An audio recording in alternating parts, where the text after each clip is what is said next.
Not going to press the Octa button, right? See, it recognizes another Defender. How much experience has this guy got? I'm going to need those keys back. Wow!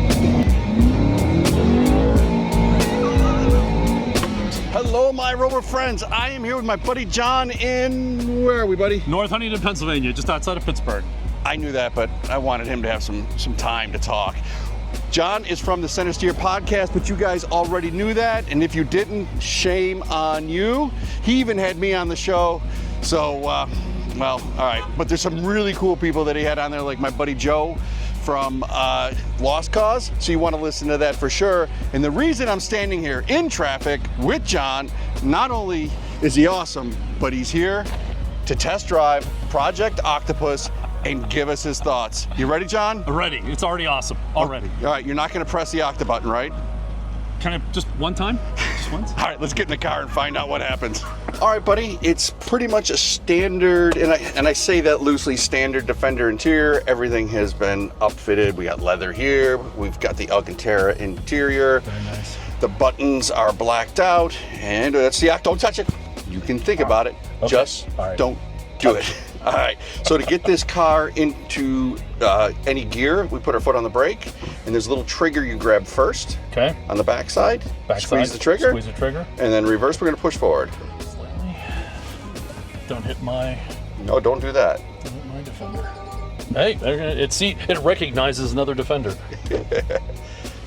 There you go. All right, off we go. Are we back in normal height? We automatically do that. It is in standard height. Okay. The only thing that I have adjusted is turned the auto stop-start feature of the motor off. Okay.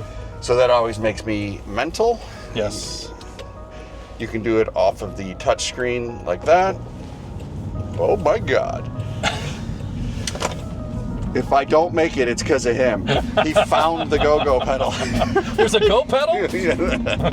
Wait, this isn't a TDI? No. You don't have to start accelerating yesterday. You're saying I don't have to plan days in advance. When you're going to merge? When you're going to merge. Look, slow down. All right, so we're in normal height, and you turned off start stop. All right. Yeah, standard issue. Okay.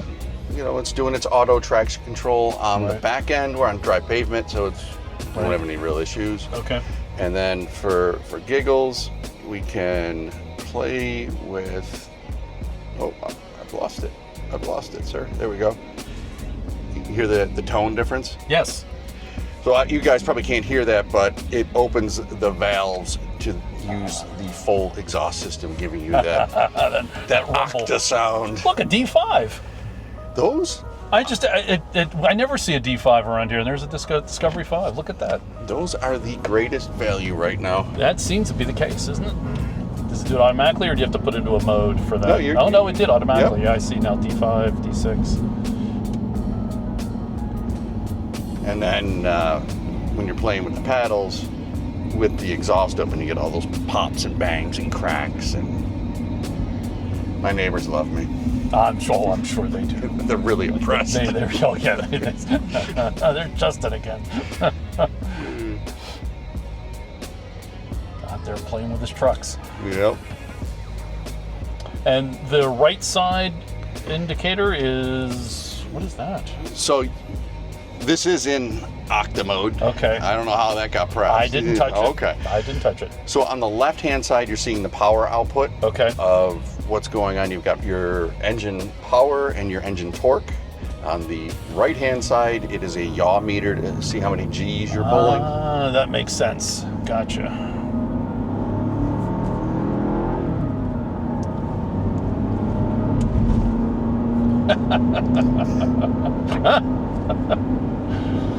Yeah, that is the feeling in this car. It is. I've got, 1,100 miles, and it is just like, oh, I giggle.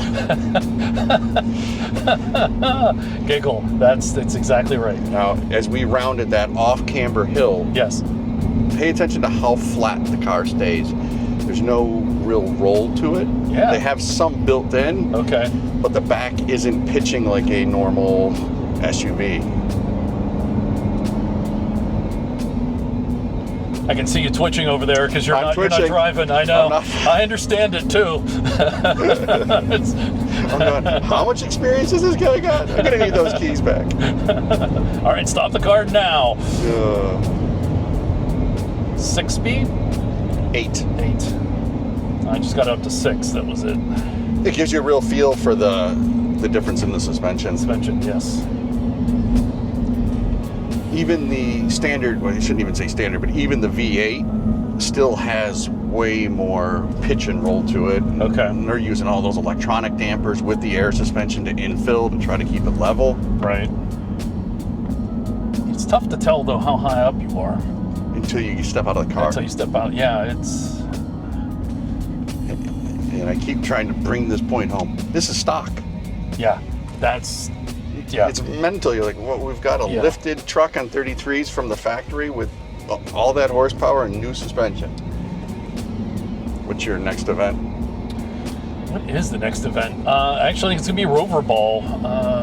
Nice. Rover Ball is doing well. So we've almost $1,000 in donations right now. That's good. And planning to come out, meet you for the kickoff on Friday, Saturday morning. Okay. So that's my current plan. In fact, it's a good reminder. I need to take the day off from work so I can drive over to New York City. Yeah, hit the Octa again. Now or it won't matter. You can hit it now. Okay. I was allowed to hit the Octa. You heard. We're now in dynamic program selected. So it's going to firm up the suspension and give you much faster throttle response. Okay. Yes, I've already noticed. Wow. Now, mind you, sir, the tires you on are not made for what you want to do. These are the mud tires that can't handle a lot of lateral. You'll feel the sidewall start to fold. Right. And I have to slow down in order to merge because... Okay.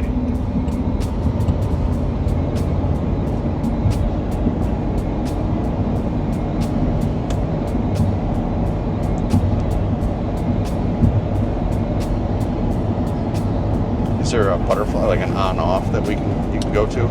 There is one down the hill and back up. We can do there's an off-ramp there.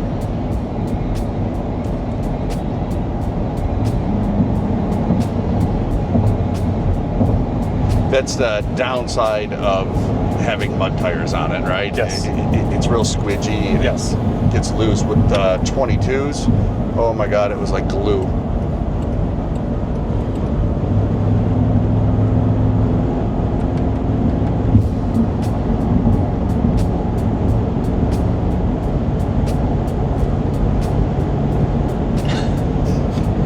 You just look down.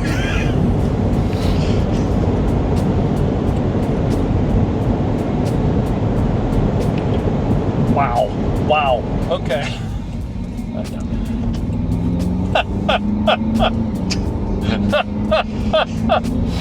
It has that effect. That's all natural too. That's not perfect. You don't have to sell it. My God. Everybody that gets in this is like, holy shit. Yes. Unbelievable.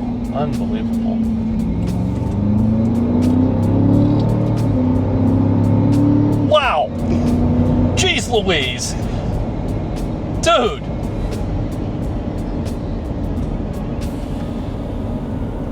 Wow. Yep.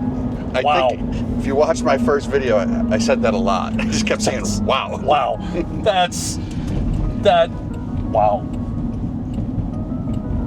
And as you said, with the regular street tires, I can imagine. It just was so planted. Yes. And that's why they detune the car when you put mud tires on it, obviously. Yeah. I think the average driver these days doesn't understand about cars as they are. The engines are better and have been really good for a while, but the suspensions have gotten so much better that it gives people a false sense of what they're driving and the speed and the handling is all better. And I think that gives you that false sense of like, well, I'm not doing 25, because you don't feel that you're doing 25.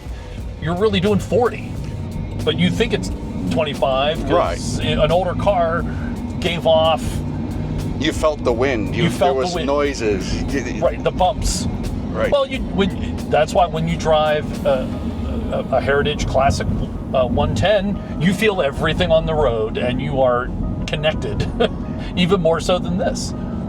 Yeah, this is. And you don't want to go fast. Nope. Well, you try to. Well, I mean, even if you could. Well, and fast is a different thing. 75 is fast in that car, and that's legal on many throughways. You're like, oh, 75, and I am white-knuckled. And this, you're like, did I drop any gumballs? Yeah, exactly. That's exactly right. But, the downside is you have to really mind what you're doing and stay focused. Yes. Because the car is lulling you into a sense of security, which, you're going really fast. You're going really fast. Yes. They build in all these aids for you, but right. At the end of the day, it's your job to watch the road. That's correct.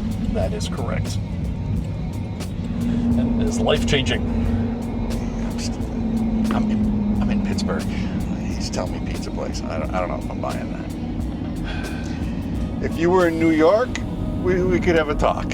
Every place has its pizza. Okay. This one is one of the pizza places here. It's unfortunate or fortunate that it's a half a mile from my house. I have to limit myself to once a week. Right. It's really good pizza. What makes it a good pizza? This particular pizza, they put it into a wood-fired oven. I like that. And it ends up being a very thin, chewy crust. Okay. And that's not for everybody. I understand that. But and you can put anything you want on it. They have some pre-selected items. But you can also, and we're not even in Octa mode. Well, I meant off the start. Oh, gotcha. I didn't want to qualify you for stage 2 at a rally. That will be edited. Exactly. But it's that chewy pizza that I like, especially when it's hot and fresh out of the oven. It's amazing. So, like a Neapolitan pizza. Yes. Okay. Yes. Yep, that's a great. And there are other types of pizza. You can get the thicker ones. You can get the deep dish, and all those are available. There's like a Detroit style, which I'm not even sure what that is. There's a Detroit. It's a Detroit style. I think it's like a deep It comes dish. with bankruptcy. It comes, yeah. I think they put some oil in it, actually. There you go. There's some left over from a little bit of rust. Oldsmobiles, yeah. Rust. And John, you messed up my seats. I know. I did that on purpose. And my mirrors? And your mirrors. Doesn't it have a save? I don't think I ever did because nobody else drives it. There you go. First thing you need to do. Yeah.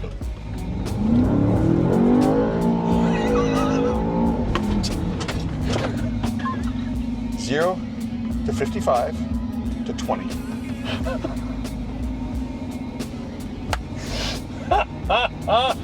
Oh my. Bonkers car. It is bonkers. That's the right word. Bonkers. Hold on to that steering wheel like it's a bucking Bronco. You just sawing away. All you can do. I'm trying to keep up with the computer that's trying to keep up with me. Wow. Wow. All right, guys. Be sure to follow him on the Center Steer podcast and be sure to follow for more Rover content. Thanks for watching. Thank you, Justin.